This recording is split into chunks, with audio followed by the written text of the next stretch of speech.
ছেলে রান্নাঘরে সবাইকে স্বাগত। আজকে রান্না হবে নিরামিষ ফুলকপি আলুর একটা নিরামিষ তরকারি। তার জন্য ফুলকপিটা ভেজে নিয়েছি, আলুটাকে সিদ্ধ করে রেখে দিয়েছি। আর এখানে কড়াইতে তেল গরম করে দিয়ে দিয়েছি কালো জিরে ফোড়ন, আদা বাটা, জিরে বাটা, একটা টমেটোর হাফ করে মিক্সিতে পেস্ট করে নিয়েছি। নিয়ে মশলাটাকে ভালো করে কষে নেব। স্বাদ মতন লবণ দিয়ে দিয়েছি এক চামচ হলুদ গুঁড়ো আর শুকনো লঙ্কা বাটা। যে মশলাটাকে এরকম নাড়াচাড়া করতে হতে ভালো করে কষতে হবে। আর এখানে ভেজে নিচ্ছি চিচিঙ্গা, পটল সব একসাথে কুচিয়ে কালো জিরে শুকনো লঙ্কা ফোড়ন দিয়ে বসিয়ে দিয়েছি। এই যে ভাজা হচ্ছে। যেসব দাদারা, দিদিরা, ভাইয়েরা, বোনেরা আমার ভিডিও দেখছো, লাইক করছো, কমেন্ট করছো, তাদের অনেক অনেক ধন্যবাদ জানাই। আর ভালো লাগলে অবশ্যই লাইক করো, কমেন্ট করো, সাবস্ক্রাইব করে দিও। দেখো, চলো এই দেখো মশলাটাকে ভালো করে কষতে হবে।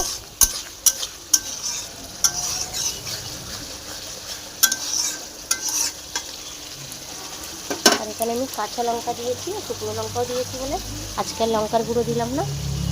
ভেজে রাখা ফুলকপিটা দিয়ে দেবো।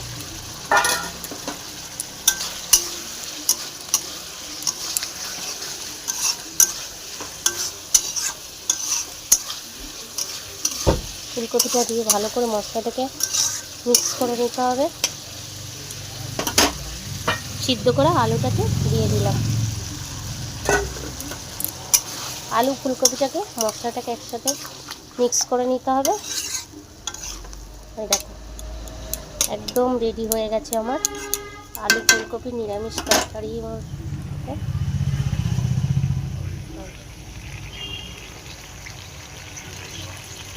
অনেকে আবার বলবে নিরামিষ তবে পেঁয়াজ দিয়েছো কেন, কিন্তু পেঁয়াজটা আমি আদা পেঁয়াজ এটা দিয়েই দিই।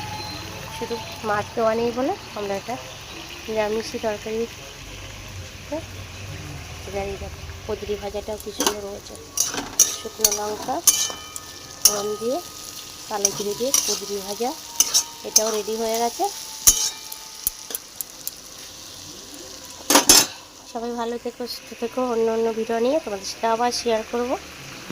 আর ভালো লাগলে অবশ্যই লাইক করো, কমেন্ট করো, সাবস্ক্রাইব করে দিও।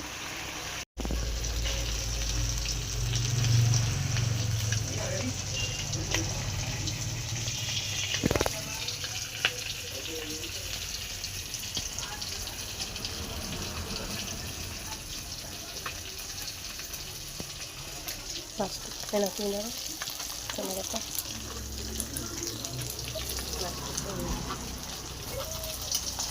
খয়রা মাছ ভাজা।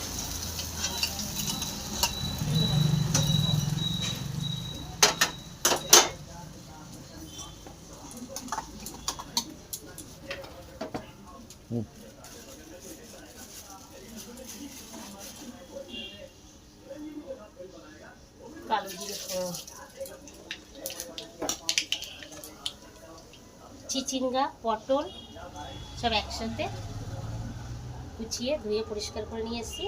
তেলের ভিতরে দিয়েছি কালো জিরে ফোড়ন দিয়ে এবার কুচানো এগুলো দিয়ে দেবো, দিয়ে ভাজা করবো। চিচিঙ্গা ভাজা, পটল আর চিচিঙ্গা সব একসাথে দিয়ে দিলাম।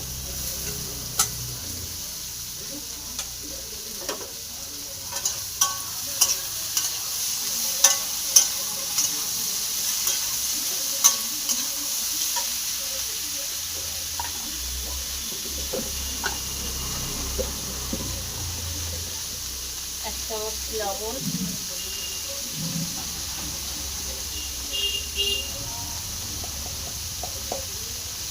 হলুদ গুঁড়ো ভালো করে মিক্স করলাম।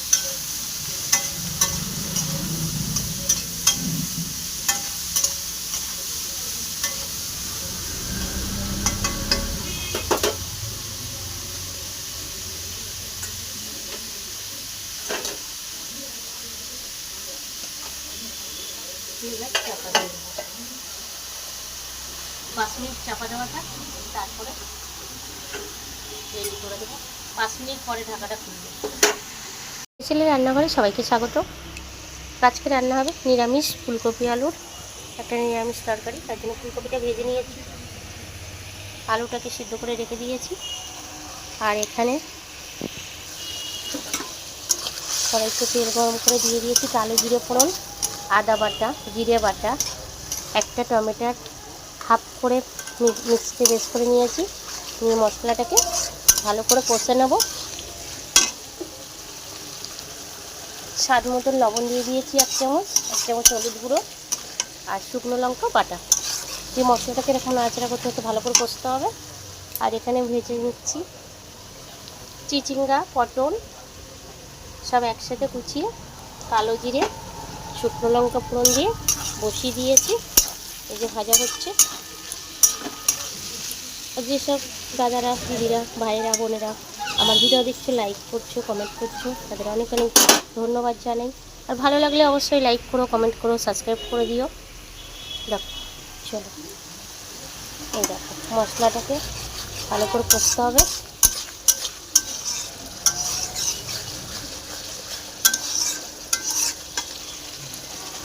আর এখানে আমি কাঁচা লঙ্কা দিয়েছি, শুকনো লঙ্কাও দিয়েছি বলে আজকাল লঙ্কার গুঁড়ো দিলাম না। ভেজে রাখা ফুলকপিটা দিয়ে দেবো।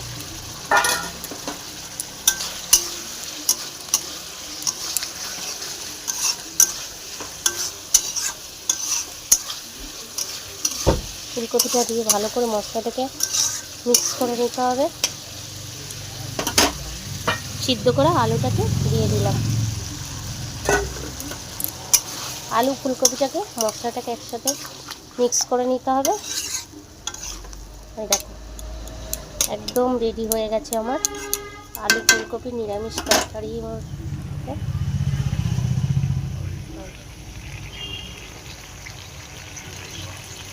অনেকে আবার বলবে নিরামিষ তবে পেঁয়াজ দিয়েছো কেন, কিন্তু পেঁয়াজটা আমি আদা পেঁয়াজ এটা দিয়েই দিই। শুধু মাছ দেওয়া নেই বলে আমরা এটা নিরামিষই তরকারি।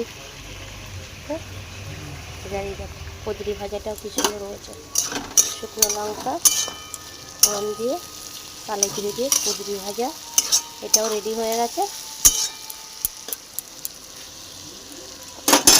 সবাই ভালো থেকো, সুস্থ থেকো। অন্য অন্য ভিডিও নিয়ে তোমাদের সাথে আবার শেয়ার করব। আর ভালো লাগলে অবশ্যই লাইক করো, কমেন্ট করো, সাবস্ক্রাইব করে দিও।